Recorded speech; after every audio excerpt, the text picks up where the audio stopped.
full Good video morning. about So, may nagtanong DRB pwede ko daw Engine i-details yung Cadet. TRB page by page. Okay, so let's let's make it short. So number 1, ito lagyan ito name, home address, date training started. So may whitewash on your correction tape, so bawal yan. If ever may mali ka, i-crash out yan.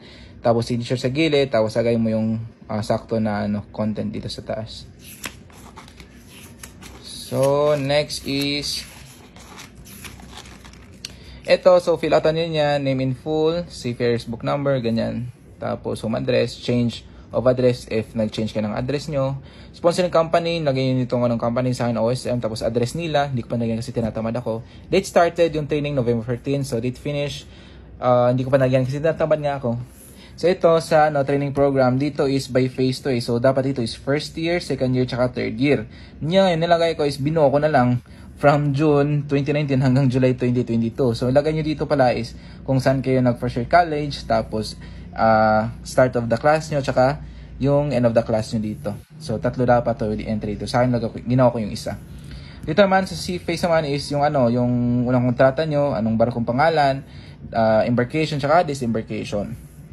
So, workshop or occupational training, kung may mga trainings na binigay ng kumpanya sa inyo, na wala dito, example dito is PSCRP, BTOC for tanker ba yun?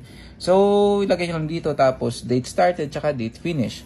Ngayon naman dito is may mga trainings na dito sa basic training, ito ay PST, FPF, yan. So, ilagay nyo dito is date, kung kailan kayo nagsimula tsaka natapos, tapos location ng training center nyo, tapos document number, makikita to sa certificate nyo Sunod naman is ito, shipboard record service. So, si service to dito sa TRB natin. So, ano pangalan ng ship, IMO number, sign on, tsaka sign off. Di ko pa nilagay kasi hindi ko sure kung ano ilalagay ko dito. Tatanong ko muna to sa mga nauna sa akin. Next is ito namang evaluation naman ni second engineer sa every week to siya weekly to kay second engineer. So, lagyan ng ship, name of ship, tapos comment. Palagay talaga ng comment ha. So, bawal yung linya-linya lang na comment. Hindi yon kasi gusto ng is word by word. Tapos, pangalan ni second engineer, initials niya, tsaka signature. So, nag-embark ako November 14. Tapos, nilagay ko dito is end of the week, November, which is 19. Yan. End of the week no pa Sunday ito. Sunday na yan. Next is, continuation lang, kasi weekly yan hanggang maubos tong page na to. Ito naman is kay Chief Engineer, ito monthly to. So, same lang, name of ship, comment, ito bawal to kapag linya-linya, dapat word by word talaga. Name ng Chief Engineer, initials niya, tapos date, ship official stamp ni Chief Engineer. So, continuation nito sa likod din. Ito naman is a company inspection book. So, kapag nakababa ka na, so punta ka sa company mo, tapos pagay ka ng comment ng cadet manager nyo or sino nag-handle sa kadete nyo, name niya, initials, and then date. So, if yung mo is 66, so unang kontrata mo, palagi ka dito, pangalang kontrata is palagi ka ulit dito. Next naman is list of publication. So, ito kapag wala kang alam na publication, lagay mo lang dito is yung CBT na sinagutan mo. So, title ng CBT dito, date, tsaka officers initials. So, sa engine, second engineer, sa naman is si chief mate sa deck. So, hindi ko pa lagyan kasi lagyan pa to pag second contract ko. Nakalimutan ko sa dito So, dito tayo under safety and shipboard familiarization. So, sa safety familiarization, nakadepende yan. Sa amin kasi is si chief officer sa safety. Kaya nilagay ko dito, si chief officer. So, date kung kailan niya pinirmahan, tsaka signature niya. So, nakadepende yan sa niya. Every ship, nakadepende yan. So, name of the ship sa unang linya. So, ito naman is pangalawang barko mo, ito pangatlong barko mo, pangapat na barko mo. So, if ever na may mga tanong kayo, lang sa Facebook page ko, so Edner Catana. Huwag sa personal kasi hindi ako nag-reply sa personal, kasi mga personal lang yun. If ever sa mga ganitong na inquiries, sa page ko talaga, Edner Catana, Facebook page ko yan. Okay, so ito nga sa shipboard familiarization. Ito sa familiarization na inilagay ko na si second engineer. Ngayon, mali ito kasi inilagay ko ng whitewash. Mali kasi inilagay ko dito, nilagay ko si chief mate. Kala ko kasi siya din yung sa shipboard familiarization, isa engine pala ako, so dapat pala si second engineer. So if ever na may mali kayo nga, isang guhit lang dapat, so wag mo lagyan ng whitewash or correction, di pa siya bawal yan. Pero sabi naman ng STO sa akin, okay na to, acceptable naman na to, so okay lang. So ito din, yan. So ito, kay kapitan to, tapos ito kung saan naka-location yung boat master station nyo, tsaka yung fire master station nyo. Date, at tsaka ito yung ship stamp ni kapitan.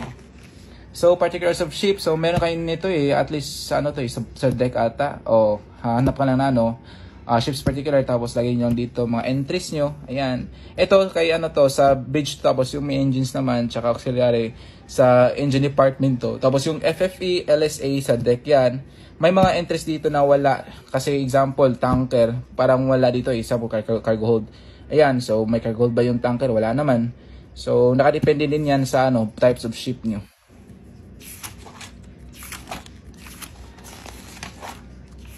So, ito na sa unang ano, safety at work. So, mali ito. Dapat pala initials dito, tapos dito yung date. Pero okay na to kasi pina-verify ko na sa still acceptable naman. Tapos dito comment. So, hindi ko nalagyan ng comment kasi nga ayaw mag-comment nung nagpirma nito sa akin dati. Kaya sa ano na lang, next na lang, papalagyan ko ng comment sa progress ko. Ito naman, lagyan to dito kasi ito yung competence na dapat itong green eh. So, lagay dito is initials tsaka yung date. So, same lang din dito. Ayan, initials tsaka date. Ito, December 1, 2022, ito yung araw na sinama ko ni Second Engineer, tapos tinuruan niya ako. And then the same time, itong December 29, ako na mismo yung gumawa nito, tapos with the instruction of Second Engineer. Siyempre, kasama si Second Engineer yan, nag-ano ko dito, gumawa ko dito. Itong Reserve System Permit to Work on Board. Yan.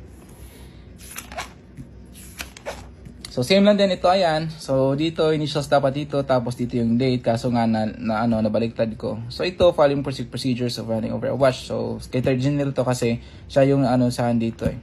Siya ito yung follow document procedure for taking over, accepting of watch. Yan, so siya yung nag-ano sa akin, kasi nga, yung second engineer namin dati, medyo busy siya. Nakadepende din yan sa barko niya kung sinong ano niya dito. Dito sa mga task. And then, yun nga, same din. Ayan, nilagay ko yan dito. So, I recommend na lapis muna unyahin nyo kapag mag-fill kayo dito. Kasi kapag may mali kayo, may erase lang siya. So, same lang to. Tapos may paano lang ko dito na example lang. Ito, kapag hiningan kayo dito mga ganitong ito, lagyan nyo lang dito. Example, ano yung mga shipboard equipment na nag-ano ka ng diagrams or manual. Sa electrical to ha. So, ito, mooring winch. Nilahat ko na kasi ginawa namin to.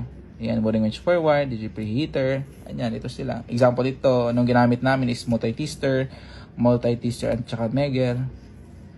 Yan sa electrical part. Ngayon naman, kapag mag-fabricate naman si Sir Peter, so ito yung nilalagay namin. Example, hingi sila ng temporary repairs made. So ito, renewal of suction pipe which is spam, rectifying exhaust manifold, extraction of valve seat. Ayan. Tapos dito naman is naghingi sila ng tools ginamit namin. So sa bushing for David, lot machine ginamit namin. Lot machine din. Ito, welding grinder, tsaka welding. Mga ganyan. Makita dito eh. Ayan, mga ganyan pa oh. Ayan. So, fill out din nyo. Tapos, comment din natin ng comment si Sir Peter sa akin. Ayan, fastest learner daw. Sana all. Ito, lagyan din nyo dan. Same lang yan. Tapos, yung last part is dito sa C projects. Ayan. So, sa projects naman natin, yung mga pipes and systems, meron yan sa onboard. May soft copy or hard copy kayo yan. So, ask nyo lang sa second engineer kung saan nakalagay, tapos yun yung gagawin nyo. Sa akin naman is, dinawin ko ito. So, makin nyo sa TikTok na ginawa ko na videos, yung mga sample na mga C projects. So, check nyo lang doon. Tapos, may natanong sa akin, pwede ba daw printed? Nakadepende kasi yan. Sa amin kasi, sabi sa studio namin is drawing, kaya dinawin ko na lang lahat. So, ito, skill drawing, safety, protection of the environment, engine, steering gear, bunkering, bridge watches. Sa bridge watches, di alam na may watch keeping tayo sa bridge. So, 1 week ako nag-watch keep doon, sabay ko si third officer, tapos, yan nga, inanisahan yung entering report, leaving port, tsaka yung mga navigation equipment, LSA, FFE, at tsaka ano-ano pa. So, dito is check daw dito kung tapos natin gawin to. So, I recommend na wag muna kasi hindi ko pa nilagyan kasi hindi ako sure pa eh. So, hindi ko na nilagyan. Yan, same na. And that's all for today. So, kung may katanungan kayo nga, syempre, lang ako sa Facebook page ko, Edric Katana, and mag-reply ako doon. And yun lang. I hope may natutunan kayo. So, thank you.